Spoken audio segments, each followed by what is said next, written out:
ಇಡೀ ಉತ್ತರ ಕರ್ನಾಟಕದಲ್ಲಿ ಈಗ ಗವಿಸಿದ್ದೇಶ್ವರ ಜಾತ್ರೆಯ ಸಂಭ್ರಮ ಶುರುವಾಗಿದೆ. ಲಕ್ಷಾಂತರ ಭಕ್ತರು ಗವಿಮಠಕ್ಕೆ ಹರಿದು ಬರ್ತಾ ಇದ್ದು ಮಹಾರಥೋತ್ಸವ ಅದ್ಧೂರಿಯಾಗಿ ನಡೆದಿದೆ.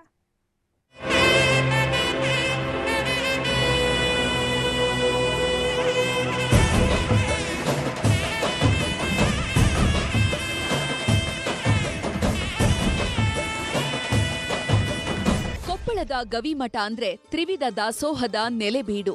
ಅಕ್ಷರ, ಅನ್ನ, ಆಶ್ರಯಕ್ಕೆ ಹೆಸರುವಾಸಿಯಾದ ಕ್ಷೇತ್ರ. ಹೀಗಾಗಿಯೇ ಈ ಪುಣ್ಯ ಕ್ಷೇತ್ರಕ್ಕೆ ನೂರಾರು ವರ್ಷಗಳ ಇತಿಹಾಸ ಇದೆ. ಇಲ್ಲಿವರೆಗೂ ಗವಿಮಠದಲ್ಲಿ ಒಟ್ಟು 18 ಪೀಠಾಧಿಪತಿಗಳು ಸೇವೆ ನೀಡಿದ್ದಾರೆ. ಅದರಲ್ಲಿ 1816ರಲ್ಲಿ ಲಿಂಗೈಕ್ಯರಾದ ಗವಿಸಿದ್ದೇಶ್ವರ ಸ್ವಾಮಿಗಳ ಸ್ಮರಣೆಗಾಗಿ ನಡೆಯೋದೇ ಈ ಗವಿಮಠದ ಜಾತ್ರೆ. ಅಜ್ಜಯ್ಯನ ಪವಾಡಕ್ಕೆ ಮೂಕ ವಿಸ್ಮಿತರಾಗಿರುವಂತಹ ಭಕ್ತರು ಕಲಿಯುಗದ ಭಗವಂತ ಅಂತ ಹೊತ್ತು ಮೆರೆಸ್ತಾರೆ. 15 ದಿನಗಳ ಕಾಲ ನಡೆಯುವಂತಹ ಉತ್ಸವಕ್ಕೆ ಭಕ್ತ ಕೋಟಿಯೇ ಹರಿದು ಬರುತ್ತೆ.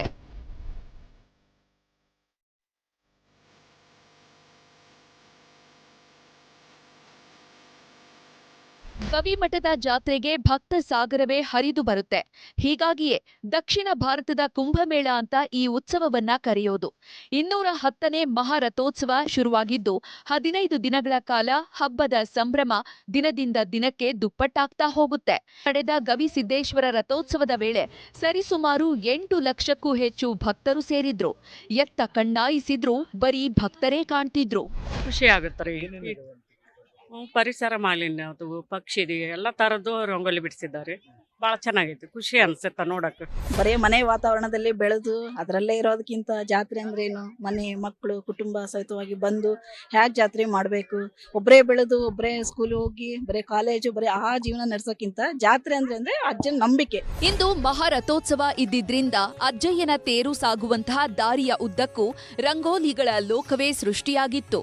ಗವಿಸಿದ್ದೇಶ್ವರ ಕಾಲೇಜಿನ ವಿದ್ಯಾರ್ಥಿಗಳು ಬಗೆ ಬಗೆಯ ರಂಗೋಲಿ ಬಿಡಿಸಿದ್ರು. 11ನೇ ಪೀಠಾಧಿಪತಿಯಾಗಿರುವಂತಹ ಗವಿಸಿದ್ದೇಶ್ವರ ಮಹಾಸ್ವಾಮಿಗಳ ರಥೋತ್ಸವ ನಡೆದಿದೆ. ರಥೋತ್ಸವಕ್ಕಾಗಲಿ ಸಿದ್ಧತೆ ನಡೆದಿದೆ. ರಥೋತ್ಸವದ ಮುಂದೆ ಎಷ್ಟು ದೊಡ್ಡ ಪ್ರಮಾಣದಲ್ಲಿ ರಂಗೋಲಿಯನ್ನು ಬಿಡಿಸೋದು ಕಡಿಮೆ. ಆದರೆ ಏನು ಸರಿಸುಮಾರು ಹೋಗುವಂಥ ರಥದ ಬೀದಿಯಲ್ಲಿ ವೈವಿಧ್ಯಮಯವಾಗಿರುವಂಥ ರಂಗೋಲಿ, ರಂಗುರಂಗಿನ ರಂಗೋಲಿಗಳನ್ನು ಕಾಣ್ತಾ ಇವೆ.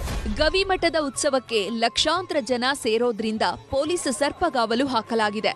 2000 ಜನ ಪೊಲೀಸರ ಜೊತೆಗೆ ಕೆಎಸ್ಆರ್ಪಿ ಸಿಬ್ಬಂದಿಯನ್ನು ನಿಯೋಜಿಸಿದ್ದಾರೆ. ನಾನು ಇರ್ತೀನಿ, 3 ಅಡಿಷನಲ್ ಎಸ್ಪಿಸ್ ಇರ್ತಾರೆ, 15 DSPs, 42 CPIs, ಸೊ 1800 ಮೆನ್ ಇರ್ತಾರೆ ನಮ್ಮವರು.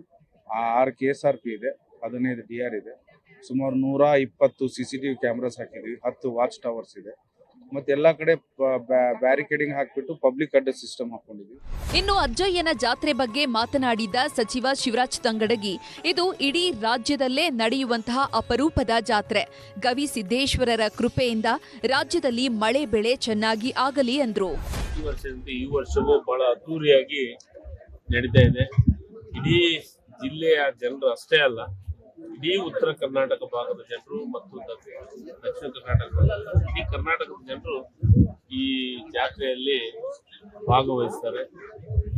ಗವಿಸಿದ್ದೇಶ್ವರ ಎಲ್ಲ ಜನರಿಗೆ, ಅದು ವಿಶೇಷವಾಗಿ ರೈತರಿಗೆ ಮಳೆ ಬೆಳೆಯಾಗಿ ಒಳ್ಳೆ ಬೆಲೆ ಬರಲಿ ಅನ್ನೋದು ನಮ್ಮ ಆಸೆ. ಆ ದೇವರ ಪ್ರಾರ್ಥನೆಯನ್ನು ಮಾಡ್ತಾರೆ. ಗವಿ ಜಾತ್ರೆಯ ಸಂಭ್ರಮ ಶುರುವಾಗಿರೋದ್ರಿಂದ ಹಚ್ಚಿದ ಒಲೆ ಆರಲ್ಲ. 15 ದಿನಗಳ ಕಾಲವೂ ಭಕ್ತರಿಗೆ ಅನ್ನ ದಾಸೋಹ ನಿರಂತರವಾಗಿ ನಡೆಯುತ್ತಿರುತ್ತೆ. ಪ್ರತಿನಿತ್ಯವೂ ಕೂಡ ಲಕ್ಷಾಂತರ ಭಕ್ತರು ಅಜ್ಜಯ್ಯನ ಪ್ರಸಾದ ಸ್ವೀಕರಿಸುತ್ತಾರೆ. ಶರಣಪ್ಪ ಬಾಚಲಾಪುರ, ನ್ಯೂಸ್ 18 ಕೊಪ್ಪಳ.